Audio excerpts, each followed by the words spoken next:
Hello and welcome to today's TOC podcast. I'm Joe Weichert, co-chair of O'Reilly's Tools of Change Conference. Please be sure to visit toccon.com for information on all upcoming TOC webcasts, podcasts, and other in-person events. Also, if you're not already doing so, you can subscribe to this podcast series through iTunes. Just search for O'Reilly Tool of Change. For today's podcast, I'm joined by Fran Toolan, founder and president of Firebrand Technologies. Firebrand is one of the leading vendors for publishing product management. Fran, welcome to this TOC podcast. Thanks, Joe. Glad to be here. So, Fran, Firebrand is kind of a one-stop shop for digital content management. Now, why should publishers outsource this sort of thing as opposed to building it in-house? Well, I think you have to break that statement down into some finer pieces. There are pieces of the puzzle here that are mechanical, and there are pieces that demand publishers' attention.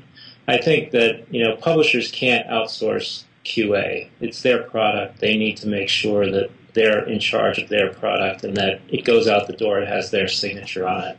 So they can't outsource the QA of their products, nor should they be outsourcing the QA of their metadata or anything else that's related to that. They really need to be that's their business. That's their calling card. They need to be owning that. But the mechanical sides, the distribution of that, the connections with the partners, taking care of the mechanical things that, sometimes break down, the creation of Onyx files, the creation of epub files, the creation of Amazon Kindle files, and the distribution of those things, they are more mechanical, and they have a steep enough learning curve that publishers really shouldn't have to reinvent the wheel every time. Okay, makes sense. So digital content management is kind of an ever-changing landscape for everybody right now. And I'm sure from where you sit, you see publishers doing a lot of things right and wrong. What are some of the more common mistakes that you're seeing publishers doing there? Well, I guess my first answer was one of those things. I see a lot of publishers not taking charge of the QA process. So, and they get very reactionary when their products are out in the market and people start complaining that the formatting is bad or there's something else that's wrong. These are things that happen in this digital age that would never happen in the print age, because someone would have reviewed the files, copy edited it 14 times, several passes with the author before the thing went out the door. Okay. And I think the other thing that we see is that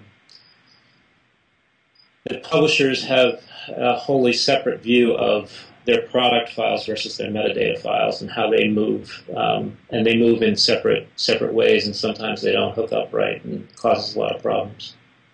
So, let's talk formats for a minute here, and this is another sort of rapidly changing space, or so it seems. I mean, if I were a betting man, I would say that EPUB, especially with EPUB 3 and HTML5, are where you should be placing your bets right now. But it seems like the barrier to entry for a new format is pretty low. So do you feel like those are the right formats to focus on today, and do you expect changes to that going forward? I don't know that the barriers are that low to a new format. I think that I guess the barriers are low if a browser can support it. I do believe that we're moving to more browser-based, more light, thin client activities in general with our ebooks, things that are more universal on whatever device you may happen to have. And so I do see big hope for HTML5 and whatever comes on after it. But I do think that we have we've now sort of got a critical mass of product that's out in the marketplace, and coming up and creating a new format for all that product is not necessarily going to be simple unless the user experience is dramatically improved through the new format. I don't really see it being in publishers' best interest to try and accommodate it. Yeah, and you talked for a minute there about other types of formats. So native apps, for example, And I kind of wonder your point about HTML5 and being sort of something that can be used in the browser. I wonder if maybe that is the longer term solution, because I look for the last few years and I see iOS, for example, has been a big magnet for developers, and some of them have made pretty good money at it, and others, by the same token, haven't really done very well. But now Android's coming on strong, and there seems to be a bit of a switch over there from developers I talk to. But then one of the complaints is that, well, you can make more money typically on iOS than you can on Android. Well, now I'm starting to wonder, do we feel like the native app approach that exists today, is that going to go away longer term for more of the HTML5 or in-browser experience like you're talking about? If I was a betting man, I would agree with that assessment. I think that some of the things that Apple has done in terms of the walled garden, in terms of not allowing any kind of a commerce to happen inside the app without them getting their VIG, are which is completely their business decision and their business model. But I think they're driving people away from building apps and looking for solutions that get around that.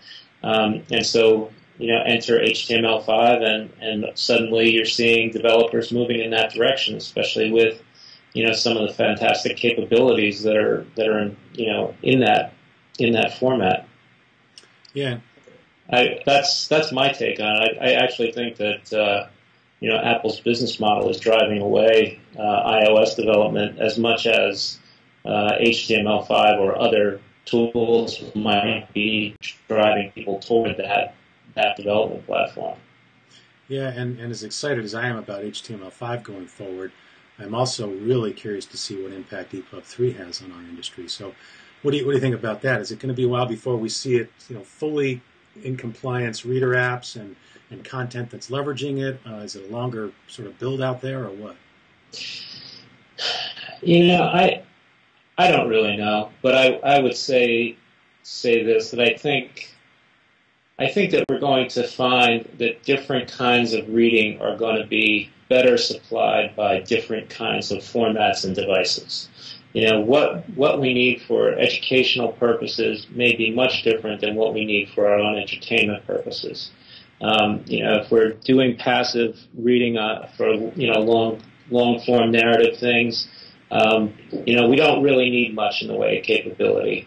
If we need social user interaction, among students who are, working on a cloud-based platform for educational product, then publishers need to be able to use the right tools to serve the right communities. So that's, that's where I think a lot of it is. I do think, too, that, as the cloud technologies become better and better, I mean, we're still at a very nascent time as far as cloud technologies are concerned, and their ability to cache where we are and not be connected to the internet and still be able to read. I do think, and the browsers are getting better.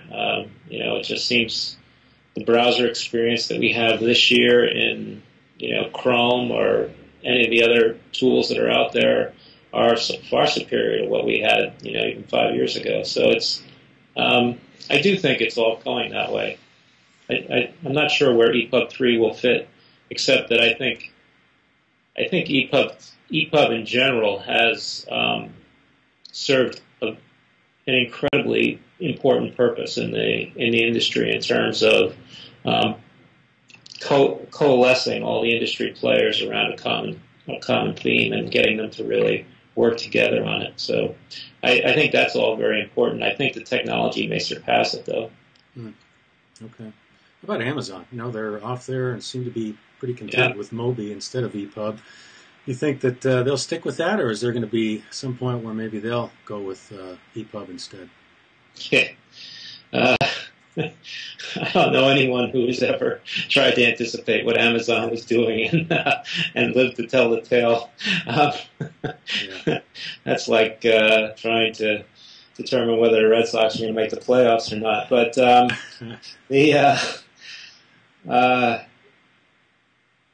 I think that they found a successful model. They have, they're completely vertically integrated now, and they're making and making a tremendous value equation for the author. They've got their own publishing services. They've made they give tremendous value to readers via their low-cost products, via their now low-cost devices, and they've got significant market share. I don't see people jumping off that Kindle experience, and unless there was unless there was things that Amazon was not able to sell, I think that they'll stay with that for, again, certain products. But I think also you'll see them very involved in HTML5. Yeah, that seems to maybe be their escape hatch, because I guess I worry about Moby not evolving like EPUB is, and if the experience in the iBook store, for example, from Apple is going to be a lot richer now because of EPUB 3 than what you can get from Amazon for the Kindle, they got to do something pretty quick, right? Yeah, and again, it depends on the kind of reading. I mean, if you're talking about highly illustrated books that have video clips and audio clips in them, yes, certainly. And assuming we have readers that want that kind of content, then yes, then there may be a competitive thing that drives them in that direction. Who's to say what Moby might evolve into anyway, right? I mean, they have control over that format. But with the vast majority of books being still, black and white text, there's just, they're not losing that much in the way of sales, except for the multimedia types of product. Yeah, that was a point I made to somebody the other day of how I just feel like Amazon has built the right product for the current need, right? So I'm amazed at how much I use my simple Kindle, like you said, just, words there on the screen and don't really need the interactivity or any sort of glitzy video or anything like that. But I think we're at a point where that's probably not going to be acceptable in a couple of years, if not sooner.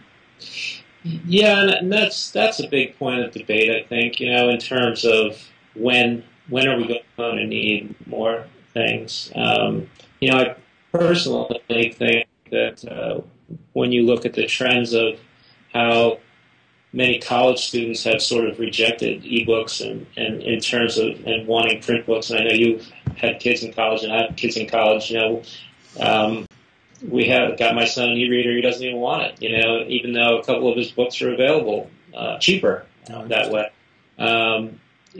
It's still very difficult, and I think we have to look at that and say, well, if we're going to change the culture in this way, we've got to go back to the little kids. They have to know how to study using this kinds of stuff, so that when they get to college, they're prepared, and when they're out of college, they're used to it. So I think we've got a long way to go on the acceptance as a learning tool of a lot of these media technologies. And it's coming. We're seeing that with some of the younger kids.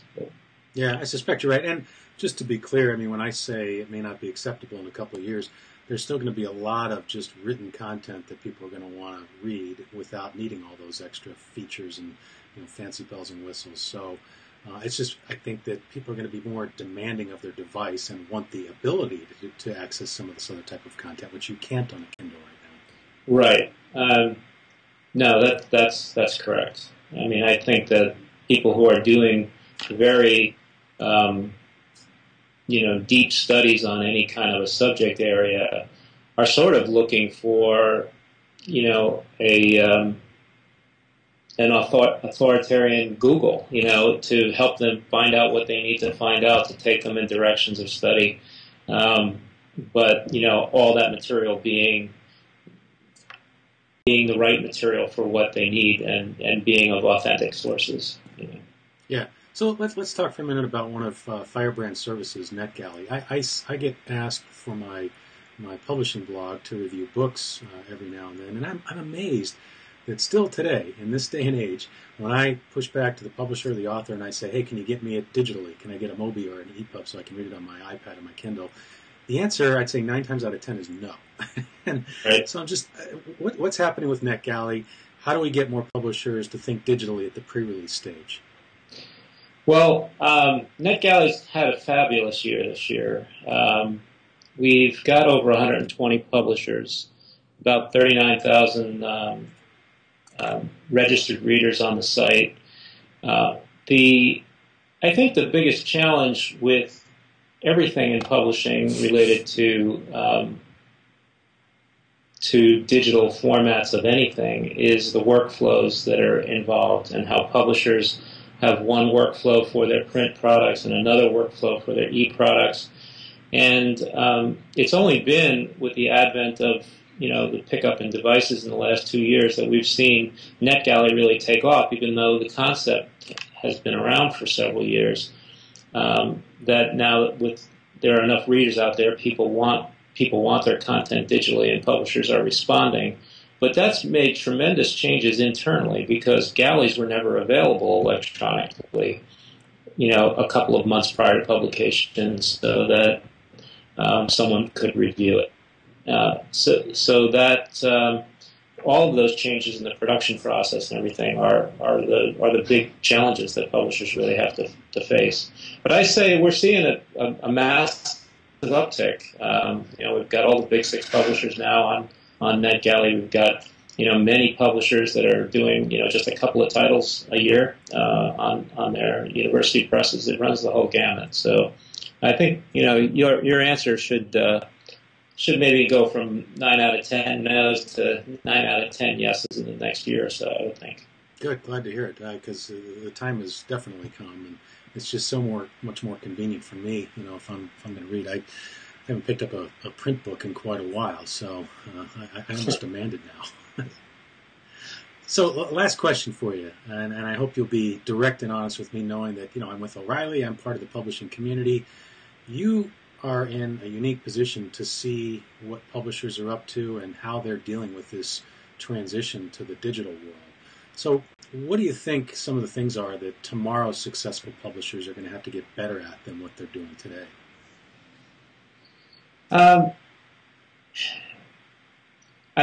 think that publishers have to recognize that they have a lot of assumptions built into their print publishing process. A lot of assumptions about, like we were mentioning, the QA of things. This stuff has been wrote for them for however many, 100 years. They haven't really had to change their process.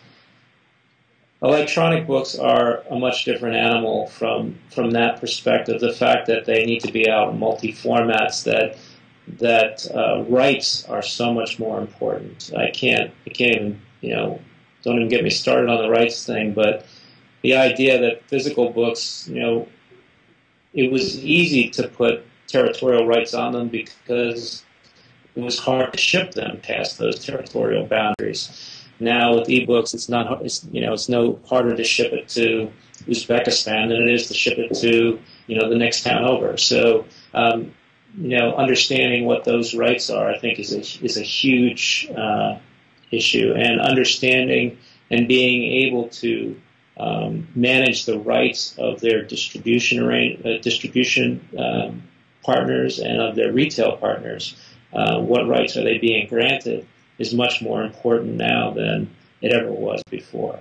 So if you're, sending out your files to Amazon, does that mean that Amazon can do them on Amazon ES and Amazon UK and Amazon CA and Amazon JP, or is that just Amazon.com? Or is that Apple all around the world, or is that any other major retail site all around the world? So I think the whole concept of rights management, which has been a bugaboo for 20 years, is now going to be a front burner issue. I think that the whole concept of digital first workflow, which was named by people a few years ago as the XML first workflow, but thinking digitally, it shouldn't even be thinking digitally. It's thinking about producing books in a new paradigm, and that means that you've got to start with the right tools so that you can use things. And O'Reilly's been on the front of that, but O'Reilly's also had the luxury of not having to deal with a lot of rights issues. So whereas other publishers, their paradigm has always been about rights. So I think that there's still a long learning curve, and publishers are managing two businesses now, and they've got to get them together. Yeah, your point about global distribution and rights is spot on, I think, and just to use O'Reilly as kind of an example there, we're always amazed, even though today it's English language only, but we're always amazed at how many people from around the globe in different countries are ordering ebooks directly from us on our website. So totally agree with you there, and as we evolve the website and offer other languages, that's going to become even more important for us to really have that offering together. Well, we're seeing it with NetGalley as well, and the rights for even marketing materials like that are becoming an issue. We've had requests from people in 150 countries for galleys on NetGalley.com. So it is a real sticky thing.